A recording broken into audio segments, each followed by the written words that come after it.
মানচিত্রে দেখলে বাংলাদেশ খুব ছোট একটা দেশ, কিন্তু আশ্চর্যের বিষয় হলো এই ছোট দেশটি পৃথিবীর সবচেয়ে গুরুত্বপূর্ণ ভৌগোলিক অবস্থানগুলোর একটিতে বসে আছে। দক্ষিণ এশিয়া, দক্ষিণ পূর্ব এশিয়া আর সমুদ্রপথ, এই তিনটির মাঝখানে দাঁড়িয়ে আছে বাংলাদেশ। তাই অনেক বিশ্লেষক বলেন, যদি দক্ষিণ এশিয়ার ভবিষ্যৎ বাণিজ্যের দরজা কোথাও থাকে, তার একটি বড় চাবি লুকিয়ে আছে বাংলাদেশের ভেতরেই। প্রথমে মানচিত্রে বাংলাদেশের অবস্থানটা একটু দেখি। বাংলাদেশের পশ্চিমে রয়েছে ইন্ডিয়া আর দক্ষিণ পূর্বে রয়েছে মায়ানমার। এই দুই দেশের মাঝখানে দাঁড়িয়ে বাংলাদেশ আসলে একটি ভূ রাজনৈতিক সেতু, কারণ এই অঞ্চল থেকেই দক্ষিণ এশিয়া যুক্ত হয় দক্ষিণ পূর্ব এশিয়ার সাথে। আর এই দুই অঞ্চল মিলিয়ে পৃথিবীর সবচেয়ে বড় জনসংখ্যা ও বাজার তৈরি হয়েছে। অর্থাৎ ভৌগোলিকভাবে বাংলাদেশ এমন একটি জায়গায় রয়েছে যেখান থেকে পুরো অঞ্চলের বাণিজ্য ও যোগাযোগ সহজে নিয়ন্ত্রণ করা সম্ভব। বাংলাদেশের দক্ষিণে রয়েছে বিশাল সমুদ্র, বে অফ বেঙ্গল। এই উপসাগরকে অনেক বিশেষজ্ঞ বলেন এশিয়ার ভবিষ্যৎ অর্থনীতির সমুদ্রপথ, কারণ মধ্যপ্রাচ্য থেকে পূর্ব এশিয়ায় যাওয়া অনেক জাহাজ এই সমুদ্রপথ ব্যবহার করে। বাংলাদেশের সমুদ্র উপকূল প্রায় 700 কিলোমিটার দীর্ঘ, আর এখানেই রয়েছে দেশের প্রধান বন্দর পোর্ট অফ চিটাগং, যা বাংলাদেশের প্রায় 90% আমদানি রপ্তানি সামলায়। অর্থাৎ সমুদ্রপথে বাণিজ্যের জন্য এই অঞ্চল অত্যন্ত গুরুত্বপূর্ণ। বাংলাদেশের আরেকটি বড় ভৌগোলিক বৈশিষ্ট্য হলো এটি পৃথিবীর সবচেয়ে বড় নদী বদ্বীপ। এখানে মিলিত হয়েছে তিনটি বিশাল নদী, পদ্মা, ব্রহ্মপুত্র, মেঘনা। এই নদীগুলো মিলেই তৈরি করেছে বিশাল উর্বর সমভূমি। এ কারণেই বাংলাদেশের জমি অত্যন্ত উর্বর, ফলে খুব অল্প জমিতেও এখানে বিপুল পরিমাণ খাদ্য উৎপাদন সম্ভব। এটি বাংলাদেশের অর্থনীতির একটি বড় শক্তি। বাংলাদেশ শুধু একটি কৃষিভিত্তিক দেশ নয়, এটি ধীরে ধীরে একটি বাণিজ্যিক হাবেও পরিণত হচ্ছে। দেশের সবচেয়ে বড় সমুদ্র বন্দর পোর্ট অফ চিটাগং দক্ষিণ এশিয়ার অন্যতম ব্যস্ত বন্দর। এই বন্দর ভবিষ্যতে বড় বড় আন্তর্জাতিক জাহাজ গ্রহণ করতে পারে, ফলে বাংলাদেশ আন্তর্জাতিক বাণিজ্যের আরও বড় কেন্দ্র হয়ে উঠতে পারে। ভৌগোলিকভাবে বাংলাদেশ এমন একটি অবস্থানে আছে যেখান থেকে দক্ষিণ এশিয়ার অনেক অঞ্চল সংযুক্ত হতে পারে। উদাহরণ হিসাবে বলা যায়, ভারতের উত্তর পূর্বাঞ্চল সমুদ্র থেকে অনেক দূরে, কিন্তু যদি তারা বাংলাদেশের বন্দর ব্যবহার করে তাহলে বাণিজ্য অনেক সহজ হয়ে যায়।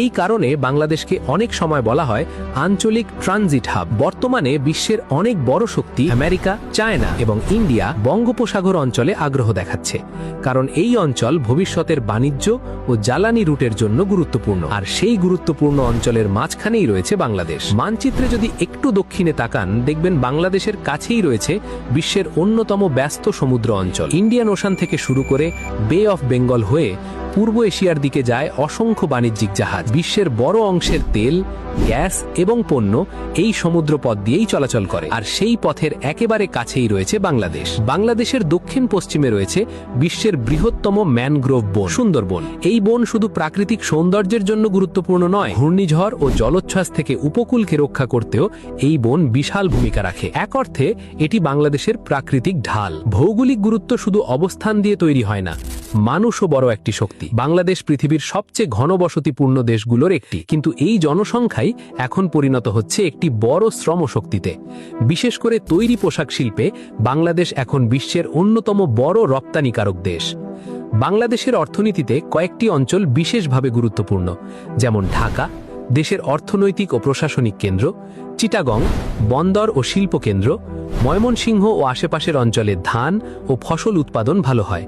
একই সাথে সিলেটে চা শিল্প, গ্যাস ক্ষেত্র রয়েছে এদিক দিয়ে। গাজীপুর এবং নারায়ণগঞ্জ বাংলাদেশের অর্থনীতিতে গুরুত্বপূর্ণ ভূমিকা রাখতেছে। বাংলাদেশ শুধু নিজের অঞ্চলের দেশগুলোর সাথেই নয়, পৃথিবীর অনেক বড় অর্থনীতির সাথেও নিয়মিত বাণিজ্য করে। আমেরিকা বাংলাদেশের তৈরি পোশাকের অন্যতম বড় বাজার। জার্মানি, যুক্তরাজ্য, স্পেন ইউরোপের গুরুত্বপূর্ণ দেশ, যেখানে বাংলাদেশ বিপুল পরিমাণ পোশাক রপ্তানি করে। এছাড়া চায়না বাংলাদেশের অন্যতম বড় আমদানি অংশীদার, আর প্রতিবেশী ইন্ডিয়া এর সাথে রয়েছে বড় আকারের আঞ্চলিক বাণিজ্য। এছাড়াও জাপান, সাউথ কোরিয়ার মতো দেশগুলোর সাথেও বাংলাদেশের বাণিজ্য ক্রমেই বাড়ছে। এই আন্তর্জাতিক বাণিজ্য সংযোগই বাংলাদেশের অর্থনীতিকে বিশ্ব অর্থনীতির সাথে যুক্ত করে রেখেছে। এই অঞ্চলগুলো মিলে বাংলাদেশের শিল্প অর্থনীতিকে চালায়। ভবিষ্যতে বাংলাদেশ আঞ্চলিক যোগাযোগের একটি বড় কেন্দ্র হতে পারে, কারণ এখান দিয়ে তৈরি হতে পারে দক্ষিণ এশিয়া থেকে দক্ষিণ পূর্ব এশিয়ার সংযোগ পথ। উদাহরণ হিসাবে বলা যায়, ইন্ডিয়া, মায়ানমার এবং দক্ষিণ পূর্ব এশিয়ার অন্যান্য দেশের মধ্যে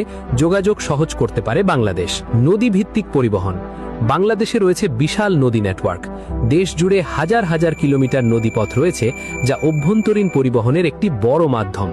এই নদীগুলো শুধু কৃষি নয়, বাণিজ্য ও যোগাযোগেও গুরুত্বপূর্ণ ভূমিকা রাখে। ভৌগোলিক অবস্থানের কারণে বাংলাদেশকে অনেক সময় বলা হয় দক্ষিণ এশিয়ার একটি কৌশলগত কেন্দ্র, কারণ এই অঞ্চল থেকে ভারত মহাসাগর, দক্ষিণ এশিয়া এবং দক্ষিণ পূর্ব এশিয়া সব জায়গার সাথেই সহজ যোগাযোগ সম্ভব। মানচিত্রে ছোট হলেও ভৌগোলিকভাবে বাংলাদেশ মোটেও ছোট নয়। সমুদ্র, নদী, বন্দর এবং আঞ্চলিক অবস্থান সব মিলিয়ে এই দেশটি দক্ষিণ এশিয়ার একটি গুরুত্বপূর্ণ কেন্দ্র। ভবিষ্যতে যদি সঠিক পরিকল্পনা ও অবকাঠামো উন্নয়ন করা যায়, তাহলে বাংলাদেশ শুধু একটি দেশ নয়, পুরো অঞ্চলের বাণিজ্য ও যোগাযোগের কেন্দ্র হয়ে উঠতে পারে। আর তখন মানচিত্রে ছোট এই দেশটির গুরুত্ব পৃথিবীর অনেক বড় দেশকেও অবাক করে দিতে পারে। ভিডিওটি ভালো লাগলে ভিডিওতে লাইক করুন এবং চ্যানেলটি সাবস্ক্রাইব করবেন এবং পেজটি ফলো করবেন এবং আপনাদের বন্ধুদের কাছে শেয়ার করে তাদেরকেও দেখার সুযোগ করে দিন।